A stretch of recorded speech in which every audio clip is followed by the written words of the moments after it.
সপ্তাহ পেরিয়ে গেলেও যুক্তরাষ্ট্রের নিউ ইয়র্কের বাফেলোতে বন্দুকধারীর গুলিতে নিহত 2 বাংলাদেশির পরিবার এখনও পায়নি কোনো আর্থিক সহযোগিতা। তবে দেশটিতে নিযুক্ত বাংলাদেশের কনসাল জেনারেল মোহাম্মদ নাজমুল হুদা তাদের পাশে থাকার আশ্বাস দিয়েছেন। গেল বুধবার বাফেলোতে নিহত আবু সালেহ মোহাম্মদ ইউসুফের পরিবারের সদস্যদের সাথে দেখা করেন কনসাল জেনারেল।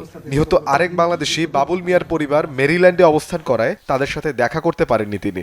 আমাদের কনসুলেটের পক্ষ থেকে, আমার ব্যক্তিগত পক্ষ থেকে আপনাকে গভীর শোক এবং সহানুভূতি জানাচ্ছি। বাংলাদেশ সরকারের পক্ষ থেকে সহানুভূতি জানাচ্ছি। আপনার এই ক্ষতি পূরণ করার মতো নয়।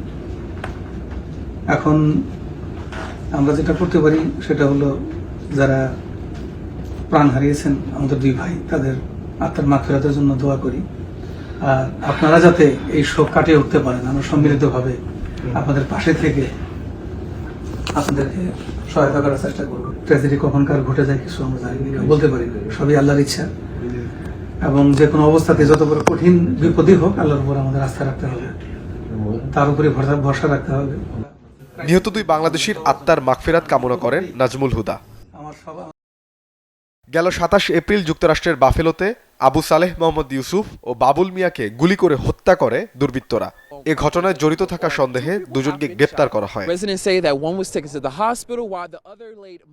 কনসাল জেনারেল এই ট্র্যাজেডিতে নিহত এবং বেঁচে যাওয়াদের ক্ষতি মোকাবেলায় বাফেলোর পুলিশ কমিশনার জোসেফ এ গ্রামাগ্লিয়ার সাথে দেখা করেন। এ সময় ভয়াবহ ওই অপরাধের তদন্তের অগ্রগতি সম্পর্কেও খোঁজ নেন তিনি। পুলিশের রিপোর্ট ছাড়া কিছু পারবেন না। মেরিল্যান্ডে থাকে ওনারা। মেরিল্যান্ড ক্ষতিগ্রস্তদের পরিবারের জন্য প্রয়োজন দীর্ঘমেয়াদী সহায়তা। তবে কনসাল জেনারেল জানান, কনসুলেটের কোনো সরকারি তহবিল না থাকায় পরিবার দুটিকে আর্থিক সহযোগিতা করা সম্ভব হচ্ছে না। এদিকে গত শনিবার 2 বাংলাদেশি নিহত হওয়ার পর কমিউনিটিতে আতঙ্ক ছড়িয়ে পড়েছে। অনেকেই রাতে ঘুমোতে পারছেন না। সবসময় একটা ভয় কাজ করছে বলে জানিয়েছেন বাফেলোর প্রবাসী বাংলাদেশিরা। Desk report, channel 24। এখন কোন হসপিটাল? ইসিএমসি।